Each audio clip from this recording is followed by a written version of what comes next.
Hello everyone, class 12 physics के batch में आप सभी का स्वागत है। क्लास 12 फिजिक्स में हम आप लोगों को कई सारे पॉइंट्स बता रहे हैं पहले चैप्टर में, और आज हम आपको इलेक्ट्रिक फील्ड से रिलेटेड, विद्युत क्षेत्र से संबंधित कई अन्य और पॉइंट्स के बारे में बताने की कोशिश करेंगे। तो जिसमें आज का जो हमारा टॉपिक है वो है बिंदु आवेश के कारण विद्युत क्षेत्र की तीव्रता।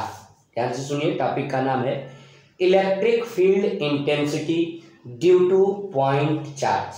बात समझ में आ रही है? फिर से एक बार हम टॉपिक को बता रहे हैं, electric field intensity due two point charge, बिंदु आवेश के कारण विद्युत क्षेत्र की तीव्रता।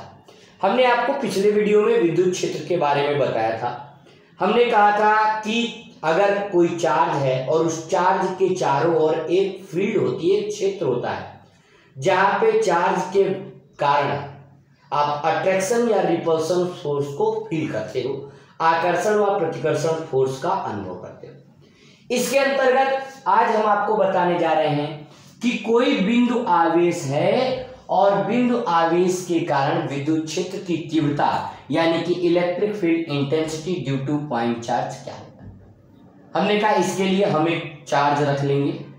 मान लीजिए हमने एक चार्ज ले लिया Q। ध्यान से समझिए, इसके डेरिवेशन के लिए हम क्या करेंगे, एक चार्ज ले लेंगे, एक आवेश ले लेंगे Q, और इस आवेश के कहीं पर दूर कोई एक बिंदु ले लेंगे। इस बिंदु का नाम है बिंदु A, जहां पर हम एक बिंदु आवेश पॉइंट चार्ज रखेंगे। पॉइंट चार्ज जनरली जो होता है, टेस्ट चार्ज जो होता है वो पॉजिटिव होता है, तो हम यहाँ पर एक चार्ज रख लेंगे, Q0 चार्ज रखिए। और इस पॉइंट A पर इस चार्ज के कारण क्या इलेक्ट्रिक फील्ड जनरेट होती है, कि इलेक्ट्रिक फील्ड इंटेंसिटी की वैल्यू क्या होती है, आज हम आपको इसके बारे में बताने जा रहे हैं। ध्यान से सुनिए, इस पॉइंट A पर इस चार्ज के कारण, ध्यान से देखिए, चार्ज इसके कारण नहीं, जो चार्ज पहले से रखा गया है, इस पॉइंट A पर इस चार्ज के कारण कौन सी इलेक्ट्रिक फील्ड इंटेंसिटी जनरेट होती है, क्रिएट होती है, आज हम लोग इसके बारे में पढ़ेंगे। तो सबसे पहले हमने एक चार्ज लिया, एक पॉइंट लिया, जिस पर एक पॉइंट चार्ज रख दिया जिसका नाम है Q0। हमने क्या किया, यहां से इसकी दूरी मान ली, कितनी है, R। क्या मान लिया, दूरी कितनी है, R। अब कूलाम का नियम जानते हैं, कूलाम फोर्स जानते हैं।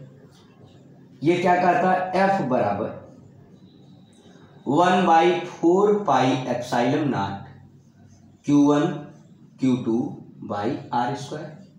हम लोग जानते हैं F किसके बराबर होता है, 1/4 pi epsilon naught Q1 Q2 by R²। देखिए हम लोग यहाँ मान लेंगे कि माना एक चार्ज है, एक आवेश है Q, उससे R दूरी पर एक बिंदु है A, इस बिंदु पर Q0 आवेश को रखा गया है।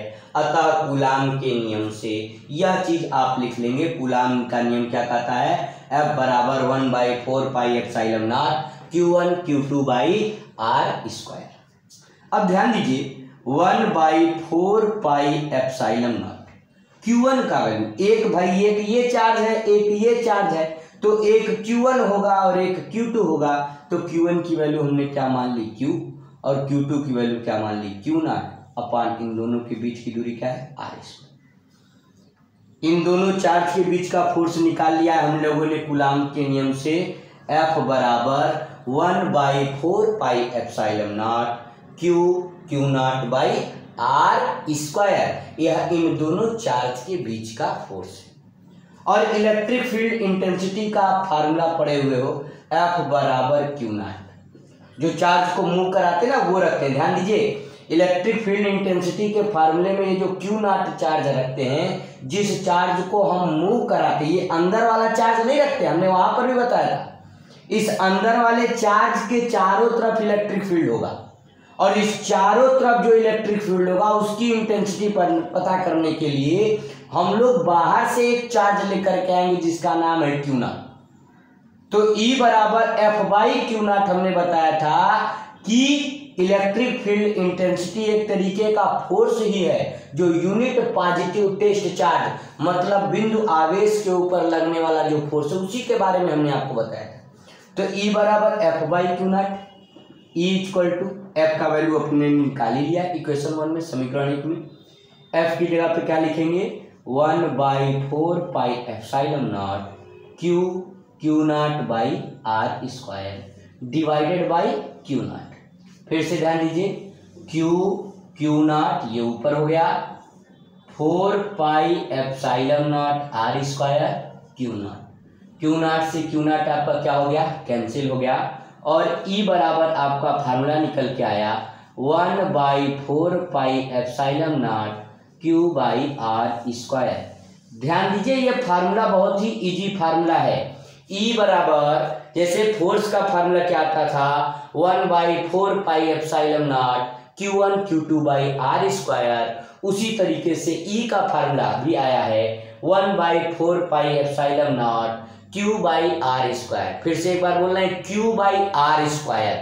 आगे आपको जब हम पोटेंशियल पढ़ाएंगे तो वहाँ Q बाई आर आएगा, वो आगे की चीज है। लेकिन अभी जानिए कि इलेक्ट्रिक फील्ड इंटेंसिटी का फार्मूला क्या होगा, 1/4 epsilon naught Q by R square. यह अपना डेरिवेशन है, जो नोट करना चाहे नोट कर सकता है। अब इसके बाद ध्यान दीजिए कि E equal to 1/4 epsilon naught Q by R square. हमने आपको इस कॉन्सेप्ट के बारे में बताया। अब अगर कोई हमसे कहता है, क्योंकि ये चीज हम जान गए, बहुत ही इजी कॉन्सेप्ट हो गया, डेरिवेशन भी हो गया, इसको मिटा देते हैं। ध्यान दीजिए, अगर हमसे कोई कहता है कि 2 कूलाम चार्ज यहां रखा है, इसके 10 मीटर पर इलेक्ट्रिक फील्ड बताओ, 10 मीटर पर इलेक्ट्रिक फील्ड इंटेंसिटी बताओ, 2 कूलाम चार्ज रखा है। फार्मूला अपना सीधा सिंपल है, 1/4 एप्सिलॉन नॉट Q की वैल्यू 2 और R की वैल्यू 10 का स्क्वायर। अगर कोई कहता है 10 नहीं 20 मीटर पर बताओ, R की वैल्यू क्या कर लेंगे, 20 मीटर स्क्वायर। केवल आपको कुछ नहीं, अंदर का चार्ज फिक्स है। अगर अंदर का चार्ज फिक्स है तो इसकी वैल्यू आपने जो यहाँ पे 2 कूलाम बोला है तो यहाँ पे 2 रख लीजिएगा, और डिस्टेंस केवल चेंज होता रहेगा। अगर कोई कहता नहीं 2 कूलाम चार्ज है 3 पर बताओ, तो यहाँ पर नीचे क्या हो जाएगा, 3 का स्क्वायर। बात मेरी समझ में आ रही है, बहुत ही इजी कॉन्सेप्ट है। आपका 1/4 एप्सिलॉन नॉट कांस्टेंट है, तो E equal to 1/4 epsilon naught constant है Q बाई आर स्क्वायर। केवल Q और R देखना है। Q मतलब जो चार्ज प्रेजेंट होगा, जिसकी इलेक्ट्रिक फील्ड निकाल रहे हैं, जिसके चारों ओर इलेक्ट्रिक फील्ड की स्टडी कर रहे हैं, Q वो है। ये नहीं कि जो चार्ज मूव करा रहे हैं, कोई कहे कि हम 5 कूलम चार्ज लेके आ रहे हैं, वो नहीं लेंगे Q की जगह। Q की जगह वो लेंगे जो चार्ज पहले से ही इंटरनल प्रेजेंट हो। तो आपका फार्मूला क्या होगा, E equal to Q by R square. जैसे हमसे कोई कहा दे कि 5 कूलम चार्ज रखा हुआ है, इसके 20 मीटर पर आपको इलेक्ट्रिक फील्ड इंटेंसिटी निकालनी है। कितने मीटर पे, 20 मीटर। तो फार्मूला यही होगा, E equal to 1/4 epsilon naught 5 upon R की वैल्यू कितनी, डिस्टेंस कितनी, 20 मीटर, यानी 20 का स्क्वायर। बात क्लियर समझ में आ रही है। तो electric field intensity due two point charge. अब आप कहीं पर कोई भी पॉइंट हो, अगर यहाँ पर 10 कूलम चार्ज रखा है और कहीं पर 20 मीटर 100 मीटर पर कोई पॉइंट है, वहां का इलेक्ट्रिक फील्ड इंटेंसिटी निकालना है। तो 1/4 एप्सिलॉन नॉट, यहाँ पर मान लीजिए 2 कूलम का चार्ज है तो 2 और 10 मीटर 100 मीटर पे निकालना है तो 100 का स्क्वायर। केवल चार्ज जानना है कि चार्ज क्या प्रेजेंट है अंदर, और डिस्टेंस जाननी। चार्ज और डिस्टेंस से आप किसी भी पॉइंट का इलेक्ट्रिक फील्ड इंटेंसिटी निकाल सकते हैं। बात क्लियर हो गई। तो यह आपका इलेक्ट्रिक फील्ड इंटेंसिटी का पॉइंट था, आपको समझ में आया होगा। बस तो आप लोगों को electric field at point charge समझ में आ गया होगा। बिंदु आवेश के कारण विद्युत क्षेत्र का डेरिवेशन समझ में आया। अब हम आपको बता देने आ रहे हैं कंटिन्यूअस चार्ज डिस्ट्रीब्यूशन, सतत आवेश वितरण, कंटिन्यूअस चार्ज डिस्ट्रीब्यूशन। ध्यान दीजिए, आपके फिजिक्स में जो आवेश वितरण हुआ है उसे 3 तरीके से बताया गया है। एक बताया गया है 1 डायमेंशन, मतलब एक विमा में, लंबाई में। एक बताया गया है 2 डायमेंशन, मतलब 2 विमा में, लंबाई और चौड़ाई में। एक बताया गया है 3 डायमेंशन, मतलब 3 विमा में, लंबाई, चौड़ाई और ऊंचाई में। आपका कोई भी आवेश वितरण, सतत आवेश वितरण, कंटिन्यूअस चार्ज डिस्ट्रीब्यूशन को हमने 3 पार्ट्स में आपको बताया है और यह तीनों पार्ट आपके सामने हम बताने जा रहे हैं। एक पार्ट का नाम क्या है? रैखिक आवेश वितरण। क्या नाम है? रैखिक आवेश वितरण। इसको हम लोग कहते हैं लीनियर चार्ज डिस्ट्रीब्यूशन।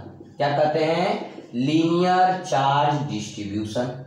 अब इसमें होता क्या है, जैसे एक तार होगा जिसकी लंबाई होगी, इस तार के एकांक लंबाई पर, यूनिट लेंथ पर, ध्यान से समझिए, यूनिट लेंथ हम मान लेते हैं कितना? dl। किसी तार के एकांक लंबाई पर किसी वायर के यूनिट लेंथ पर जितना चार्ज पाया जाता है उसे हम लोग लीनियर चार्ज डिस्ट्रीब्यूशन कहते हैं, या लीनियर चार्ज डेंसिटी कहते हैं, या रैखिक आवेश वितरण कहलाता है, या रैखिक आवेश घनत्व कहलाता है। ध्यान से देखिए, हमने कहा ना हम 3 विमा पे पढ़ाएंगे, एक लंबाई और चौड़ाई, एक लंबाई चौड़ाई ऊंचाई। लंबाई के लिए हमको बताया गया रैखिक आवेश वितरण, लीनियर चार्ज डिस्ट्रीब्यूशन। अगर हमने कहा गया ये तार है, इस तार की लंबाई है, इस तार के एकांक लंबाई पर, एकांक लेंथ पर, यूनिट लेंथ पर जितना आवेश पाया जाता है इसे रैखिक आवेश वितरण कहा जाता है। फिर हमने कहा दूसरा है आपका क्षेत्रफली आवेश वितरण। आवेश वितरण जिसको हम लोग कहते हैं एरियल चार्ज डिस्ट्रीब्यूशन। और जो तीसरा है वो है आयतनिक आवेश वितरण। आयतनिक आवेश वितरण इंग्लिश में क्या कहते हैं? Volumetric charge distribution. ध्यान दीजिएगा, चार्ज डिस्ट्रीब्यूशन बाबू 3 प्रकार का होता है। सतत आवेश वितरण में हमने एक बताया रैखिक आवेश वितरण जिसे लैम्डा से लिखते हैं, क्षेत्रफली आवेश वितरण जिसे सिग्मा से लिखा जाता है, और आयतनिक आवेश वितरण जिसे रो से लिखते हैं। ध्यान दीजिए, आपका जो आवेश वितरण है वह 3 प्रकार का होता है। एक का नाम है रैखिक आवेश वितरण, लीनियर चार्ज डिस्ट्रीब्यूशन। इसमें एकांक लंबाई में जितना आवेश पाया जाएगा उसे रैखिक आवेश वितरण कहते हैं। यूनिट लेंथ में जितना चार्ज प्रेजेंट होगा इसे रैखिक आवेश वितरण कहते हैं, और इसमें लैम्डा बराबर फार्मूला होता है Q/L, लंबाई। उसी तरीके से क्षेत्रफली आवेश वितरण की अगर हम लोग बात करें तो हमने इसमें बताया कि अगर कोई क्षेत्रफल है, उस क्षेत्रफल है अधिकतर, देखिए लंबाई और चौड़ाई का ही अधिकतर क्षेत्रफल होता है। जैसे मान लीजिए एक हमने क्या लिया है, एक सीट लिया है, एक कागज की सीट लिया है, जैसे ये बोल्ड हो गया, यह लंबाई हो गई, यह चौड़ाई हो गई। तो क्षेत्रफली आवेश वितरण में एकांक क्षेत्रफल में, ध्यान से सुनिए, एकांक क्षेत्रफल में जितना आवेश पाया जाता है उसे क्षेत्रफली आवेश वितरण कहते हैं। यूनिट एरिया में जितना चार्ज प्रेजेंट होता है उसे एरियल चार्ज डिस्ट्रीब्यूशन कहते हैं, और इसका फार्मूला होता है सिग्मा इक्वल टू Q/A। ध्यान दीजिएगा, lambda equal to Q/L, sigma equal to Q/A, क्योंकि यह एक डायमेंशन, एक विमा यानी लंबाई के लिए है, यह 2 डायमेंशन लंबाई गुणे चौड़ाई जो कि एरिया में होता है उसके लिए। और तीसरा होता है आयतनिक आवेश वितरण जिसे हम लोग रो से प्रदर्शित करते हैं। क्या होता है? आयतनिक आवेश वितरण जिसे हम लोग रो से प्रदर्शित करते हैं, और यह होता है रो बराबर आपका Q/B। देखिए आगे dQ/dL भी लिखा है। dQ का मतलब डिफरेंशिएशन का चिन्ह होता है, जिसका मतलब होता है बहुत छोटा। तो ध्यान से देखिए, 3 प्रकार के चार्ज डिस्ट्रीब्यूशन होते हैं, lambda equal to D Q by D L, area sigma equal to D Q by D A, और आयतन equal to D Q by D V. यहाँ पर आगे डी लगाने का मतलब बाबू ये होता है कि वह आवेश बहुत ही छोटा, डिफरेंशियल साइन का मतलब ही यही होता है कि अगर कोई लाइन है उसको छोटे छोटे पार्ट्स में डिवाइड कर रहे हैं तो वह जो एक छोटा सा फलन है, एक छोटा सा फंक्शन है, उसे डी से लिखते हैं। तो बाबू ध्यान से सुनिए, आपको हमने बताया कंटिन्यूअस चार्ज डिस्ट्रीब्यूशन, चार्ज तीन प्रकार के डिवाइड होते हैं। एक आपका होता है रैखिक आवेश वितरण, lambda equal to Q upon L. दूसरा होता है क्षेत्रफलीय आवेश वितरण, जिसे हम लोग एरियल चार्ज डिस्ट्रीब्यूशन कहते हैं, ये sigma equal to D Q by D. और तीसरा होता है आयतनिक आवेश वितरण, जिसे हम लोग रो से लिखते हैं D Q by D V. रैखिक आवेश वितरण लेंथ में पाया जाता है, एरियल चार्ज डिस्ट्रीब्यूशन एरिया में पाया जाता है, वॉल्यूमेट्रिक चार्ज डिस्ट्रीब्यूशन वॉल्यूम में पाया जाता है। वॉल्यूम जैसे इस कमरे के यूनिट वॉल्यूम में जितना चार्ज पाया जाएगा उसे हम लोग रो से लिखेंगे। इस आपका यह जो बोल्ड है, इसके यूनिट एरिया में जितना चार्ज पाया जाएगा उसे सिग्मा से लिखेंगे। और एक तार जो होता है, उस तार में जितना चार्ज पाया जाएगा उसे हम लोग लीनियर चार्ज डिस्ट्रीब्यूशन कहेंगे। बात क्लियर हो गई? तो आप लोगों ने चार्ज डिस्ट्रीब्यूशन समझ लिया। अब चार्ज डिस्ट्रीब्यूशन के बाद जो हम आपको आज अगला हेडिंग बताने जा रहे हैं, उस हेडिंग का नाम है इलेक्ट्रिक फील्ड ऑफ लाइन, विद्युत बल रेखाएं। अब हम आपको इलेक्ट्रिक फील्ड ऑफ लाइन यानी विद्युत बल रेखाओं के बारे में बताने जा रहे हैं। और इसको बताने से पहले हम आपको क्लास 10th में ले जाते हैं। और क्लास 10th में आपने एक चीज पढ़ा था, चुंबक के बारे में पढ़ा था, मैग्नेट के बारे में पढ़ा था। चुंबक के दो पोल होते थे, उत्तरी ध्रुव, दक्षिणी ध्रुव, नॉर्थ पोल, साउथ पोल। और आपने इसके चारों तरफ क्या किया था, आपने वहां पर भी एक चुंबक के चारों तरफ एक रेखा खींची थी। ध्यान से सुनिएगा, आपने क्या किया था, अगर कोई चुंबक रहता है तो इसके चारों तरफ एक आपने हाइपोथेटिकल लाइन खींची थी, जिसे आप क्या कहते थे, मैग्नेटिक फील्ड ऑफ लाइन, चुंबकीय बल रेखाएं। अब ये कैसे खींचते थे, तो इसके लिए वहां पर आपने एक प्रयोग पढ़ा था, ओर्स्टेड एक्सपेरिमेंट, ओर्स्टेड का प्रयोग। यहाँ पर वो ओर्स्टेड रखते थे अपनी सुई, जिस पॉइंट पर उन्हें दिखाती थी वो उस पॉइंट को इंडिकेट करते थे। ऐसे दूसरे पॉइंट पर रखते थे, ऐसे जहाँ जहाँ दिखाती जाती थी वैसे वो इंडिकेट करते जाते थे, आगे बढ़ाते जाते थे। और इन सभी पॉइंट को जब आप जोड़ लेते थे तो क्या मिल जाता था, चुंबकीय बल रेखाएं, मैग्नेटिक फील्ड ऑफ लाइन। लेकिन अब हमने कहा कि नहीं, अब थोड़ा सा अलग पढ़ते हैं। ये तो चुंबक के चारों तरफ की रेखा है ना, ये चुंबकीय क्षेत्र यानी मैग्नेटिक फील्ड की बात कर रहे हैं। उसी तरीके से जैसे चुंबक के चारों तरफ रेखाएं होती हैं, उसी तरीके से किसी भी चार्ज के, मान लीजिए चार्ज हमने रखा है ना, इस चार्ज के भी चारों तरफ रेखाएं होती हैं, काल्पनिक रेखाएं होती हैं, हाइपोथेटिकल लाइंस होती हैं। जब आप लेकर के जाएंगे ना अपना सुई कंपास नीडल जिसको कहा जाता है, जिसमें नॉर्थ और साउथ दिखाता है, जब आप कंपास नीडल को लेकर के जाएंगे इसके चारों तरफ तो वह डेविएशन, डिफ्लेक्शन, विक्षेपण प्रदर्शित करेगी। यह आपको बताता है इलेक्ट्रिक फील्ड ऑफ लाइन। और यह कॉन्सेप्ट कहता है कि पॉजिटिव चार्ज से लाइनें निकलती हैं। इलेक्ट्रिक फील्ड ऑफ लाइन कहां से निकलती है, पॉजिटिव चार्ज से निकलती है। और निगेटिव चार्ज में यह लाइनें क्या होती हैं, यह लाइनें प्रवेश करती हैं, एंटर करती हैं। ध्यान से सुनिए, इलेक्ट्रिक फील्ड ऑफ लाइन कहां से निकलती हैं, पॉजिटिव आवेश, पॉजिटिव चार्ज से निकलती हैं और निगेटिव चार्ज में क्या करती हैं, प्रवेश करती।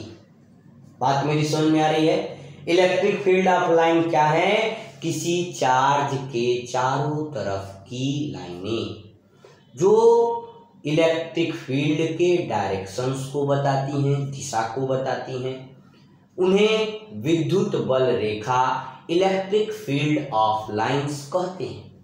ध्यान दीजिए, इसके कॉन्सेप्ट में आपको बताया गया होगा कि ये लाइनें भी, जैसे वहां पर मैग्नेटिक फील्ड ऑफ लाइन नहीं मिलती थी, वैसे ये लाइनें भी कभी एक दूसरे से टकराएंगी नहीं, क्योंकि एक ही पॉइंट पर दो डायरेक्शन, दो दिशा का होना संभव नहीं है। अगर इसके बारे में आपको ज्यादा कुछ नहीं समझ में आता है तो सीधी सी सिंपल सी बात समझिए कि विद्युत बल रेखाएं जो होंगी वह पॉजिटिव से निकलेंगी और निगेटिव में प्रवेश करेंगी। यह एक काल्पनिक मतलब हाइपोथेटिकल्स लाइन होती हैं जो पॉजिटिव से निकलती हैं और निगेटिव में क्या करती हैं, प्रवेश करती हैं। ऐसी लाइनों को विद्युत बल रेखा, इलेक्ट्रिक फील्ड ऑफ लाइंस कहा जाता है। बात समझ में आ रही है?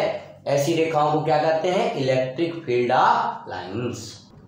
तो आपने विद्युत बल रेखाओं के बारे में समझा, इलेक्ट्रिक फील्ड ऑफ लाइन समझा। ये एक लचकदार होती है, मतलब कर्विकल शेप में होती है, एकदम सीधी सीधी नहीं, हमेशा कर्विकल शेप में रहती हैं। पॉजिटिव की तरफ से निकलती हैं, पॉजिटिव चार्ज जहाँ पर होता है वहाँ से निकलती हैं, और निगेटिव चार्ज में क्या करती हैं, एंटर। अब इसके बाद अगला जो हम लोग कॉन्सेप्ट बताने जा रहे हैं आपको, उस कॉन्सेप्ट का नाम है बाबू, जिसको हम लोग कहते हैं इलेक्ट्रिक डाइपोल। क्या कहते हैं, electric dipole.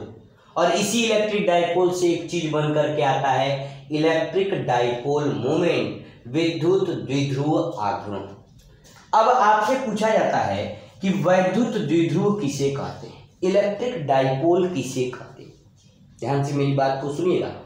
Electric, what is electric dipole, विद्युत द्विध्रुव किसे कहते हैं, आपको सबसे पहले यह पॉइंट पता होना चाहिए। तो हमने कहा विद्युत द्विध्रुव किसे कहते हैं, अगर यह जानना हो तो यह एक ऐसा समायोजन होता है, एक ऐसा कॉम्बिनेशन होता है, ध्यान से सुनिएगा, यह एक ऐसा समायोजन होता है, एक ऐसा कॉम्बिनेशन होता है जिसमें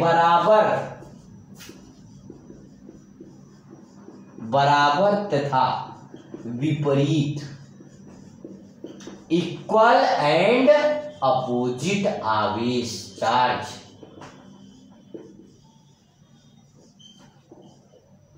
ध्यान से सुनिए। अगर कोई आपसे पूछ दे विद्युत द्विध्रुव किसे कहते हैं, तो आप उसको बताइए कि यह एक ऐसा समायोजन होता है, एक ऐसा कॉम्बिनेशन होता है जिसमें बराबर तथा विपरीत आवेश एक दूसरे से निश्चित दूरी पर रखे गए। निश्चित दूरी, और वो दूरी बहुत छोटी होगी। क्या होगी, दूरी बहुत छोटी होगी। जैसे अगर कोई आपसे विद्युत द्विध्रुव के बारे में पूछे तो हमने कहा देखिए ए पर रखा है -Q और बी पर रखा है Q। इन दोनों के बीच की दूरी को हम लोगों ने देखे एनसीईआरटी की किताबों में इन दोनों के बीच की दूरी को 2a भी कहा होगा, या आपकी अन्य जो यूपी बोर्ड की किताबें हैं इन दोनों के बीच की दूरी को क्या माना है, r माना है। बीच में यह सेंटर हो गया है O, या इनके बीच की दूरी को हम लोग L भी मानते हैं, 2L भी मानते हैं। बीच का सेंटर है O और यहाँ से यहाँ तक की दूरी क्या हो गई हमारी, LE और LE कितनी हो गई, 2। तो ध्यान से सुनिए, विद्युत द्विध्रुव पढ़ाने जा रहे हैं। विद्युत द्विध्रुव क्या होता है, सबसे पहली बात अगर हम आपको बताएं तो विद्युत द्विध्रुव एक ऐसा समायोजन होता है जिसमें बराबर तथा विपरीत आवेश एक दूसरे से निश्चित दूरी पर रखे जाते हैं। इलेक्ट्रिक डाइपोल एक ऐसा कॉम्बिनेशन होता है जिसमें इक्वल एंड अपोजिट चार्ज को हम एक दूसरे से निश्चित दूरी पर रखते हैं। फिर से सुनिए, विद्युत द्विध्रुव, इलेक्ट्रिक डाइपोल एक ऐसा समायोजन कॉम्बिनेशन होता है जिसमें हम बराबर तथा विपरीत आवेश को, इक्वल एंड अपोजिट चार्ज को एक निश्चित दूरी पर रखते। बात क्लियर है? एक निश्चित दूरी पर रखते हैं। ये केवल एक कॉम्बिनेशन है, दो चार्ज का कॉम्बिनेशन है। यह माइनस क्यू, यह प्लस क्यू, इन दोनों के बीच की दूरी है 2l। तो यह हम लोग को क्या कहलाता है? विद्युत द्विध्रुव कहलाता है। बात क्लियर समझ में आ रही है? विद्युत द्विध्रुव से एक चीज पैदा होती है जिसका नाम है विद्युत द्विध्रुव आघूर्ण। क्या पैदा होती है? विद्युत द्विध्रुव आघूर्ण। अब आप कहेंगे सर इसका नाम द्विध्रुव क्यों है? क्योंकि दो डाइपोल हैं, निगेटिव और पॉजिटिव, दो ध्रुव होने के कारण इसके नाम में द्विध्रुव लगा है, डाइपोल लगा है, क्योंकि इसमें माइनस भी है प्लस भी है। आगे क्वाड्रपोल भी आपको पढ़ाया जा सकता है, और भी कई छोटे छोटे पॉइंट्स हैं, लेकिन इलेक्ट्रिक डाइपोल के बारे में आपको जानकारी दी गई है। तो ध्यान से सुनिए, विद्युत द्विध्रुव आघूर्ण क्या होता है? चार्ज, इन दोनों में से किसी भी एक चार्ज और इन दोनों चार्ज के बीच की लंबाई का जो गुणनफल होता है उसे हम लोग क्या कहते हैं? विद्युत द्विध्रुव आघूर्ण कहते हैं।